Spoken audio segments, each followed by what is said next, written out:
Deaconess Ihuoma Okoli. Abụ m onye Ojari, ana alụkwa m n'Ojari. Abụ m onye isi Umuada ugbu a. Umuada gbaa gburugburu ma ndị nọ diaspora ndị niile. Wonderful. All right, Ma. So first of all, Batunani maka Umuada Ajalli. Umuada Ajalli. One day, Jerome. Anaghị ahapụrụ ndị nwoke ọrụ dị n'obodo. A na-enyekwa aka ịrụ ọrụ dị n'obodo. Awụ ndị ọ na-abụ mgbe ọbụla ị kpọrọ na-aza. All right. Now, okay, so that means in terms of community development, we can highlight some of the things Umuada Ajalli meputa, yera meputa na. Umuada Ajalli nyere aka rụpụta hall ụmụ nwanyị Ojari niile na-ewu uso ugbu a. Umuada Ojari nyere aka n'ịrụ ya. Then Umuada Ojari nyekwara aka ịrụ lock-up shops nọ na Ori. Abịa na Akpori Ojari. So Umuada Ojari enyekwala aka zụọ ndị mmadụ na school, inye ha scholarship. Ndị na-enwe ndị ga-enyere ha aka. Community school anyị nwere bụ college. Nke a bụ ihe gbasaziri ụmụ nwanyị Ojari niile. Anyị mere the fencing and the area buru ibu. Ụmụ nwanyị mere the fencing. Na-enyekwa aka, ha rụrụ ụlọ ebe ndị kọpa na-ebikwa. Na-enye aka na-enyekwa ndị kọpa bịara obodo nri. All right, when it comes to Abiana ihe dịka ihe omenala ndị Ojari, what is the place of ụmụnwaanyị? Ụmụnwaanyị here, do they have any place in terms of the tradition, the custom and tradition of the land? When Hana participates, during cultural festivals? Umuada Ojari ụmụ nwanyị Ojari nwere oke. Dịka ugbu a na-eme Ikeji, enwere part ha na-eplay kwa. Agaghị hụrụ m dress, anyị ga-agakwa ebe a na ime mmemme nke ụbọchị taa gbara ojojo ihe eji mara. So anyị na-eme ya. Ihe ọbụla gbasara na mmadụ merụrụ ala, Umuada na-abata mara ihe ọwụ, mara otu a ga-esi handle ya. Umuada na-eme udo. Nsogbu dị n'obodo, Umuada na-abịa sị ọ ga-adị aka a ga-emezi ya. So Umuada nwere oke n'ọrụ dịrị ha n'obodo. Wonderful. All right. Now, in terms of traditional marriage rites, wiki kọwatara anyị aga ndị Ojari eme nke abịa na ihe gbasara traditional rites, mgbe ụfọdụ ụmụ nwanyị a na-abacha ya ime, mana ibe gbasara ụmụ nwanyị bụ dịka ngwongwo a na-akwanye nne ma ọ bụ nna. Ọ bụrụ na a gaa ịlụ nwaanyị ugbu a ga-abịa n'ajụjụ akpa akịrịka, akpaba akịrịka, mebe na a na-agba nkwụ.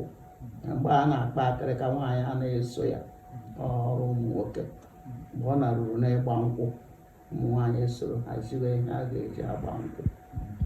All right, for the interest of ndị na-amaghị ihe ịgba akịrịka meaning, can you tell us what it means? Interest of ndị na-amaghị ihe ịgba akịrịka meaning. Okay. Because I believe also ndị Ojari ga-ama ihe meaning. So onye na-abụghị onye Ojari may not know what it is. So ịkpa akịrịka, ọ bụrụ onye ama ihe ọ a na-agwa ya n'ịbụ ọgụ.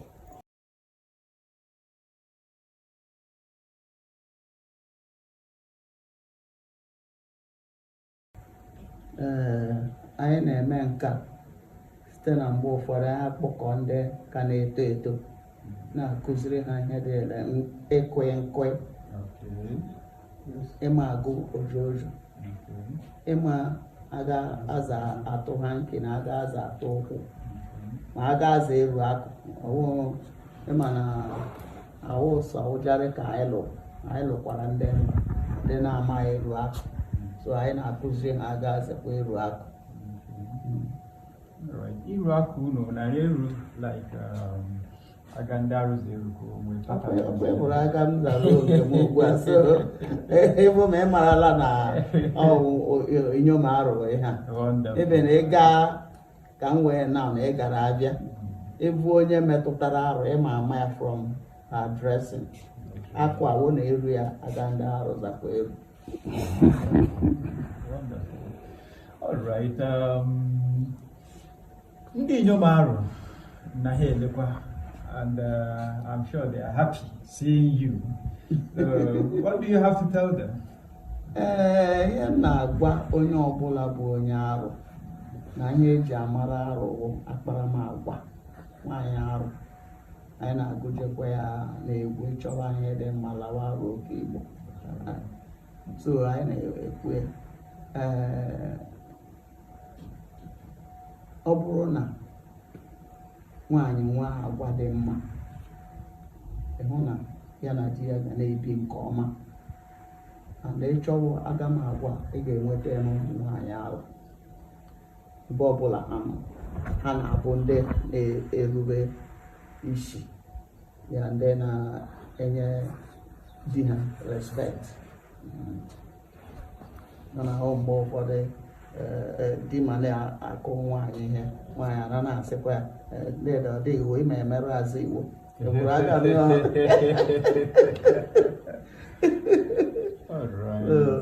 ụmụ nwaanyị arụ na-akwanyere di ugwu, ojikwa ugwu aga from their akparamagwa ịmara ama onye bụ arụ.